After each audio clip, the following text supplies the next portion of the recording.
बिस्मिल्लाहिर्रहमानिर्रहीम। यील्ड आज का हमारा टॉपिक है और ये टेक्स्ट बुक के मुताबिक लास्ट टॉपिक है हमारा चैप्टर नंबर 1 का। इसके बाद एक पूरे चैप्टर का इंशाल्लाह मैं रिव्यू लेक्चर भी अपलोड कर दूंगा। यील्ड एक्चुअली है क्या, पहले मैं इसको डिफाइन करता हूँ, फिर मैं इसकी टाइप्स की तरफ भी आता हूँ, फिर मैं आगे क्वेश्चंस भी इसमें से निकालता हूँ। यील्ड हम ये कहते हैं कि amount of product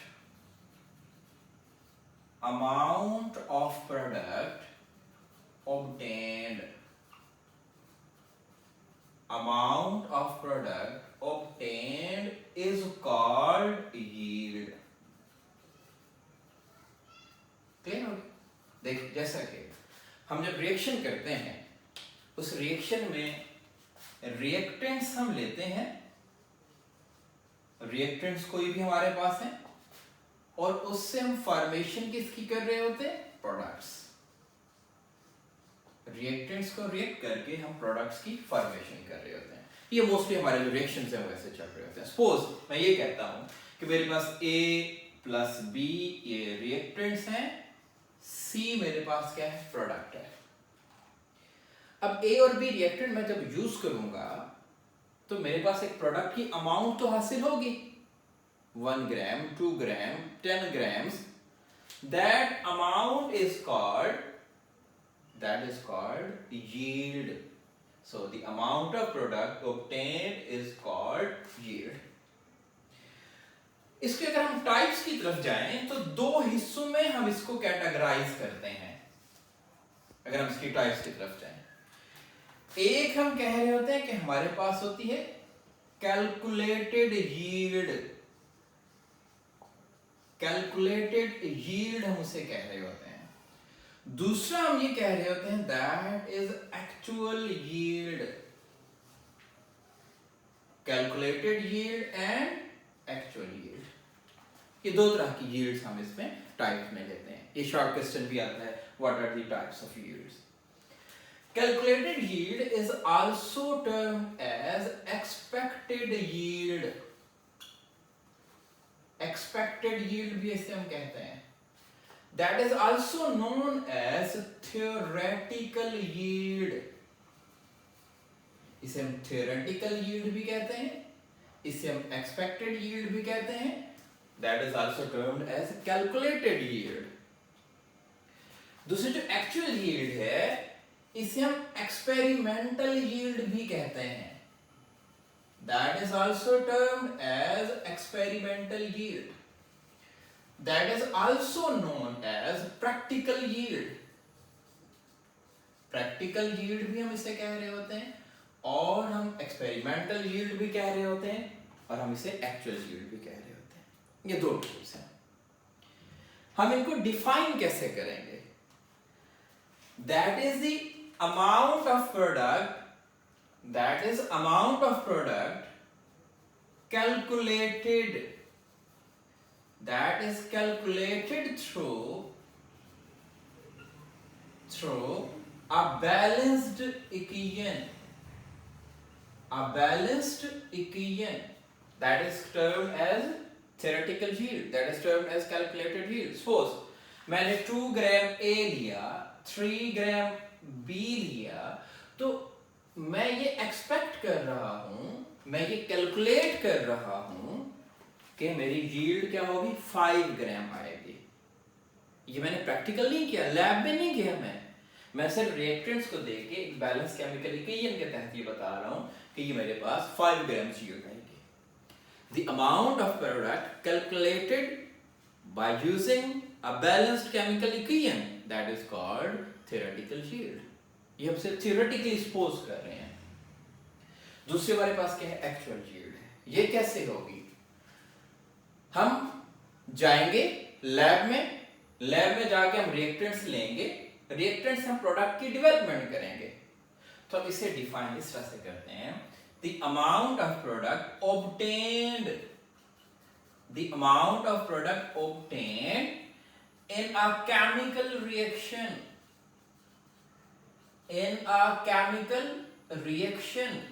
that is termed as actual yield।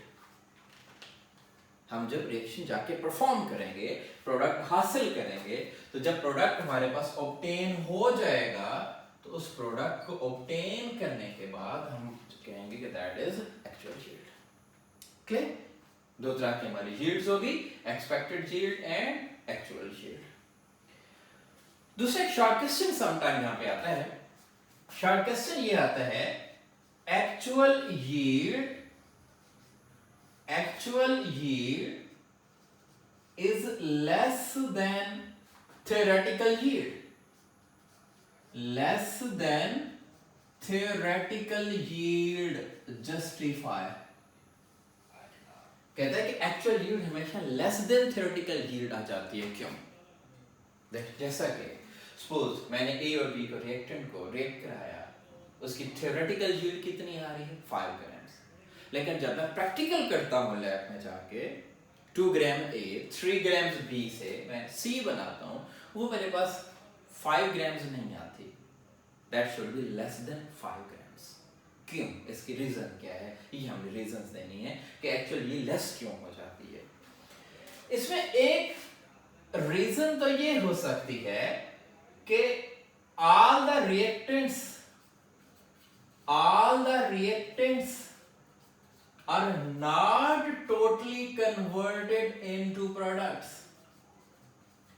Reactants तमाम के तमाम प्रोडक्ट्स में कन्वर्ट हुए ही नहीं।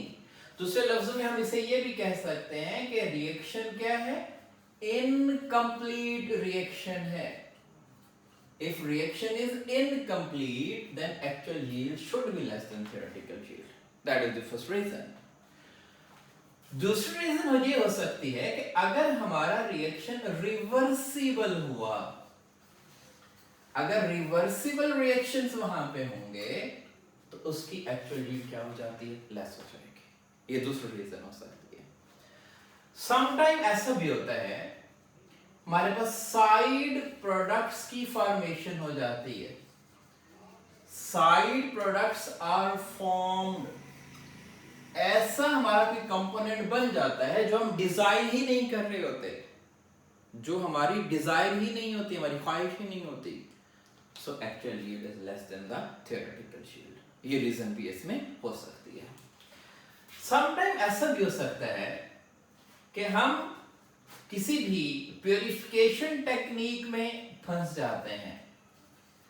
प्यूरिफिकेशन टेक्निक में हम अपने प्रोडक्ट को ज़ाया कर बैठते हैं। प्रोडक्ट 5 ग्राम बना था लेकिन हम उससे हासिल कर ही नहीं सके, हमने उसे ज़ाया कर दिया। कैसे प्यूरिफिकेशन टेक्निक में ज़ाया कर दिया? नेक्स्ट चैप्टर में भी हमने ये पढ़ना है। फिल्ट्रेशन करने लगे, उसमें कुछ ना कुछ ज़ाया हो गया। वॉशिंग करने लगे, उसमें कुछ ना कुछ ज़ाया हो गया।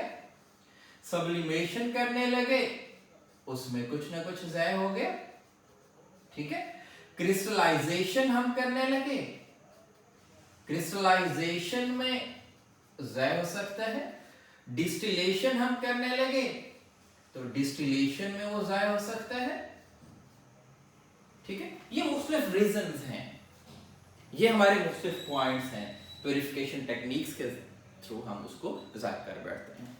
और समटाइम ऐसा भी होता है due to inexperience work, due to inexperience work, जैसा आई एम नॉट एक्सपीरियंस्ड। अगर मैं एक्सपीरियंस्ड नहीं हूं, मैं लैब में सीधा चला जाता हूं, जाके काम करना शुरू कर देता हूं, मुझे तो उसकी हैंडलिंग ही नहीं आएगी। जब मुझे उसकी हैंडलिंग नहीं आएगी तो मैं अपने रिएक्टेंट को प्रॉपर मॉनिटर नहीं कर सकूंगा, मैं अपने रिएक्शन को चला नहीं सकूंगा, जिसकी वजह से क्या हो जाएगी? वेस्ट हो जाएगा। तो ये हमारा एक शॉर्ट क्वेश्चन जो है ये भी आ रहा होता है, बड़ा इंपॉर्टेंट शॉर्ट क्वेश्चन है। इसके बाद हम ये कहते हैं कि हमारे पास एक शॉर्ट क्वेश्चन आ जाता है, what is efficiency of reaction? What is efficiency of reaction? ये बड़ा इंपॉर्टेंट शॉर्ट क्वेश्चन है। एफिशिएंसी भी हम इसे कह रहे होते हैं और इसे हम परसेंटेज यील्ड भी कह रहे होते हैं। That is also known as percentage yield or efficiency of reaction। एक रिएक्शन की एफिशिएंसी को हम चेक करना चाहते हैं। तो ये एफिशिएंसी का जो फार्मूला है that is equal to actual yield divided by theoretical yield and multiplied by 100. Actual yield divided by theoretical yield multiplied by 100. ये एफिशिएंसी आ जाएगी, हम उसे क्या कहेंगे, परसेंटेज यील्ड कह देंगे. सपोज मेरे पास एक्चुअल यील्ड जो मैंने परफॉर्म की वो सपोज आ गई 4 ग्राम्स, और जो थ्योरेटिकल यील्ड मैं कैलकुलेट कर रहा था वो कितनी थी, 5 ग्राम्स. तो मेरे रिएक्शन की एफिशिएंसी क्या आएगी, efficiency should be equal to 4 divided by 5 multiplied by 100. तो जब हम इसे सिंप्लीफाई करेंगे तो सिंप्लीफाई होके हमारे पास ये क्या आ जाएगी, 80% एफिशिएंसी आ जाएगी. क्लियर हो गया. ये भी शॉर्ट क्वेश्चन में आ जाता है कि एक एफिशिएंसी ऑफ रिएक्शन हम किस तरह फाइंड आउट कर सकते हैं. तो ये हमारा आज का टॉपिक था यील्ड के पॉइंट ऑफ व्यू से, जिसमें ये 2-3 शॉर्ट क्वेश्चन बनते हैं, टाइप्स भी बनते हैं, ये actual yield less than theoretical yield बनता है, और एफिशिएंसी ऑफ रिएक्शन भी बनता है. तो इस तरह से हमारा ये टेक्स्ट बुक का जो चैप्टर है वो क्या हो जाएगा, वाइंड अप हो जाएगा. Thank you.